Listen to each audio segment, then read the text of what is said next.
Greetings, beautiful souls. Oh, I've missed you all lately. It's Virgo season, back to work and back to school season. And it's gotten the best of me this year. If you are new here, my name is Elaine, the Arcane Oracle, and I am a tarot reader and astrologer with over 20 years of experience. Over the years, I've had the privilege of giving accurate, authentic, and affordable psychic readings to thousands of clients. If you are interested in getting an in-depth, personalized reading with me, please check out my website, elainesarcanetarot.com, or send me a text at 765-739-0278. Thank you, dear listener, for taking the time to join me in this space, wherever you are. And as always, I want to give a big thank you to our gracious hosts at the Eye Opener Society. Now, let's talk about the energetic forecast of the rest of September 2025. Mercury entered Virgo on Tuesday the 2nd. This is the planet of communication and analysis, returning to his favorite home, Virgo, until the 18th of September. Virgo Mercury gives us focus, mental energy, and discipline, but it can also bring us overwhelm, anxiety, and restlessness. Virgo favors organization and practical approaches, and this helps tame the potential chaos of Mercury in Virgo. And Saturn, the karmic taskmaster, returns to Pisces on Monday the 1st of September, that is. So karmic, disciplinarian Saturn falls backwards or retrogrades into the late degrees of Pisces for the first time since 1937. Quick history. World War II is rapidly escalating around the world, and the U.S. was in the thick of the Great Depression during the last retrograde from Aries back into Pisces for Saturn. Traditionally, the 29th degree of Pisces brings final endings and karmic reckonings, and in some interpretations, it is the degree of tears. So it has the potential of bringing us grief. Saturn retrograde may also bring back unlearned lessons and unfinished business for some folks. Uranus goes retrograde in Gemini on Saturday, the 6th of September, and brings with it volatility and disruption, personal and collective. Scandals, disasters, shocking news, and rebellions might take form in the weeks to come. The last time Uranus had a retrograde here was in 1941, the year that saw the attack on Pearl Harbor, among many other major historical events around the world. The full moon eclipse in Pisces will be the big event of September 2025, and themes of this full moon include endings and completion, karmic reckonings, transformations, regeneration, spiritual and psychic experiences of all sorts. Pisces governs transcendence, the spirit and the psychic realms, and the subconscious mind, our secrets, madness, and themes of unconditional love and compassion. This full moon eclipse invites us to let go, to ascend into a new form, and to allow ourselves to become all new again, and its intensity might drown us while we undergo the transformation into new forms. The last Pisces lunar eclipse near this degree, of 15 degrees and 24 of Pisces, was in September 2006. Look out for returning themes and patterns from this time period, either personally or on a collective level. And I want to share this interpretation of the 16th degree of Pisces from Inside Degrees by Elias Lonsdale. The 16th degree of Pisces is symbolized by a peaceful child on a narrow ledge that overlooks a precipice. Fate has set the pattern. You are held fast by fate, yet inwardly you are so deeply and fundamentally free that you are actually submitting to your fate from a true and pure place. The situation you pull in is outwardly severe. You are a vast being trapped in a tiny form, and you cannot really go anywhere or do anything to change this. Instead, you are released by your outward bondage to dream, to remember, to envision, and to make cosmic connections. The inner life is boundlessly rich. The outer life is starkly poor. But you live within, make good on the past, cleanse and open, and know that nothing is as it seems, and form is tissue thin. And that was from, again, Inside Degrees by Elias Lonsdale. That, by the way, it's a wonderful book. It's available on Amazon. It goes through all of the degrees of the zodiac, and it's a wonderful way to look through your own chart, your own natal horoscope from a spiritual perspective. It's like a book of destiny. I love it. If any of you are interested in getting a degrees reading from me, just send me a text and I will go through your personal birth chart and give you all of your individual degree readings from Lonsdale's Inside Degrees symbols. And without further ado, I will jump right into the tarot scopes for each of the 12 zodiac signs. Inside tip, to get the most out of your reading, check out the reading for your rising sign, your sun sign, and your moon sign. Okay, Aries, this Pisces full moon eclipse is happening in your 12th house, the house of your private life, your secrets, your mental health, and your spiritual and psychic awakenings. Your tarot reading is the Page of Wands, the Moon, and the Ten of Wands. New beginnings and new roles in life are coming your way. New jobs, new callings, fresh starts of all sorts. This will bring a period of uncertainty and anxiety, possibly secrecy and misunderstandings, probably lasting about a month. Beware of taking on too much, of wasting your energy, of burnout and exhaustion. Pace yourself, Aries. Taurus. This full moon Pisces eclipse will light up your 11th house of your social life, your reputation, your public image, your major life goals, and your big wishes.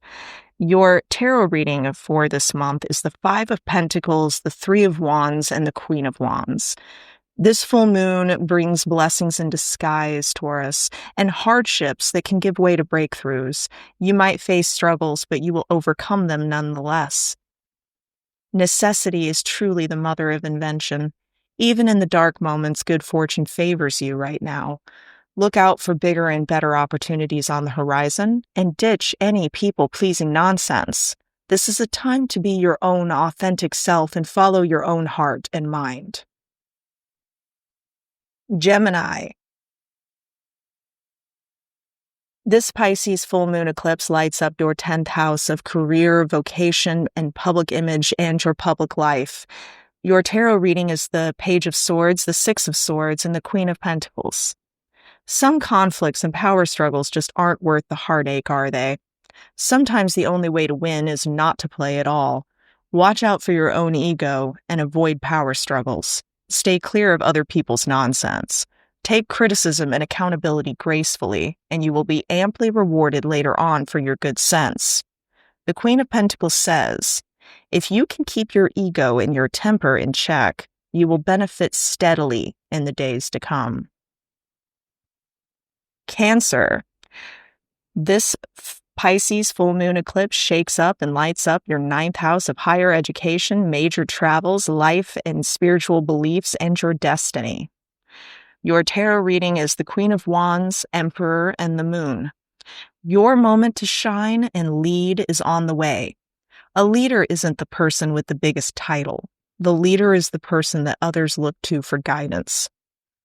Step into your true, authentic self now because others need you. A month of uncertainties and anxieties lay ahead. But if you allow it, your intuition and your inner wisdom will guide you and others into more stable and joyful days. Leo. This Pisces full moon eclipse lights up and shakes up your 8th house of transformations, traumatic events, finances and debts, and intimate relationships. Your tarot reading is the Five of Wands, Fortune in Reverse, and the Page of Cups. Watch out for unprofitable and non-productive competitions and conflicts with other people this month. This full moon can bring up temptations, arguments, and power struggles that will cost you dearly later on if you're not careful. Detach, disengage, and focus on your own goals and well-being. Hold yourself to your own standards of integrity and honor, and do not worry yourself about what your peers are doing. This attitude will keep you out of trouble and on a productive path in the week to come.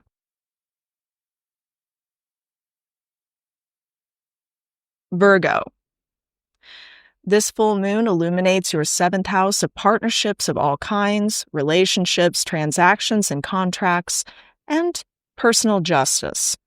Your tarot reading is the 3 of Cups, 8 of Swords, and the Fool. This full moon brings a time of fun, social connections, playfulness, and perhaps some reckless abandon. Watch out for entrapments and entanglements. Enjoy the good times while they last, but beware you don't get yourself into trouble or tangled up in other people's nonsense. Keep an open mind for new beginnings and new chapters. It's time for some big changes in your life, Virgo. Libra. This full moon illuminates your 6th house of daily routines, responsibilities, physical health, jobs, your service, and your work. Your tarot reading for this month is the 5 of Cups, the 8 of Cups, and the 5 of Swords. Disappointments and hard truths are on the way with this full moon, Libra, but it will be a blessing in disguise if you let it be. It's time to face the painful truth and finally move on. Let it go once and for all. Winners know when to quit. The 5 of Swords says it's time to take yourself and your boundaries more seriously. Stop tolerating situations and relationships that don't work for you. Stop saying yes when your soul says hell no. Scorpio. This full moon eclipse in Pisces illuminates your 5th house of romance, fun, creative pursuits, and for some of you, your children. Your tarot reading is the 10 of Wands, the King of Swords, and the 5 of Wands. Slow down and take your time. When you allow yourself to get overscheduled, overextended, and overwhelmed, you risk getting yourself into unnecessary turmoil and making unnecessary errors. Recognize your limits and know when to say no. Don't be shy about standing up for yourself and doing what is right for you, even if it invites some disapproval from others. They'll get over it eventually. Sagittarius. This full moon eclipse in Pisces illuminates your 4th house of home and family life, and as well as your physical dwelling place, such as your house, your apartment, and your private life, your intimate relationships. Your tarot reading for this month is the Moon, the 5 of Cups, the 8 of Cups. Be careful, because everything is not as it seems right now, Sagittarius. This month might be a time of uncertainty and anxieties, but don't despair, because changes are on the way. Watch out for deceptions and manipulations. Painful secrets and truths may be revealed, but they will show you what is worthwhile and what is not. Don't be afraid to cut ties or walk away from certain situations. Winners know when to quit and when enough is enough. Capricorn. This Pisces full moon eclipse lights up your 3rd house of daily travels and routines, communications, and your relationships with neighbors, siblings, and coworkers. Your tarot reading for this month is the Hermit, the Ace of Cups, and the Hierophant. Capricorn, spend some time in solitude with yourself during this full moon. Meditate, reflect, journal, and reconnect with your own inner wisdom. This will bring rewards, breakthroughs, and blessed clarity for you in the weeks to come. The Hierophant invites you to follow the tried and true advice to find your own success. Do yourself a favor and let go of old grudges and old grievances. Carrying old baggage is just a waste of perfectly good energy after all. Aquarius. This full moon lights up your 2nd house of personal finances, assets, personal values, and self-esteem. Your tarot reading for the month of September is the Two of Pentacles, Temperance, and the Queen of Wands. You are dancing as fast as you can these days, Aquarius. You might be overwhelmed with it, but if you can find balance, you will be wildly successful in all that you do. This will be a busy season of hard work for you, but there are definitely rich rewards in store for you too. Take a practical and measured approach to your responsibilities in your work and don't overdo it. Pace yourself and take good care of yourself, and then rake in the benefits of all of your efforts and methods. Pisces. This full moon is your full moon. This full moon eclipse in Pisces is in your first house, and that is the house of self and image, your persona, and your individual attitude and approach to life. Your tarot reading for this month is the Page of Pentacles, the Ace of Pentacles, and the Five of Wands. An exciting new season of your life awaits you, Pisces, and it holds opportunities for abundance and success. From now until springtime, fate will present you with chances for growth, wealth, and achievement, but only if you are willing to put in the effort and the hard work. It's time to get serious about your goals and your future. Hold on to your integrity, but don't be afraid to compete and fight for what you want. Remember that fortune favors the bold. Good luck. All right, guys, thank you again for tuning in to this Arcane Oracle podcast, and I wish you abundant full moon blessings this September. May luck be with you always. Thank you so much for your patience with me as I've fallen a bit off as Virgo season has been getting to me. It's back to school season, which for me means back to work season. But hopefully I can put out some more regular podcasts very soon. In the meantime, I miss you all. I can't wait to get back to it. And I'm wishing you all relentless good luck for the month to come. Take care. And thank you. Oh, hi, Kura. And thank you very much to our hosts at the Eye Opener Society. Your support means the world to me. Take care. Bye-bye.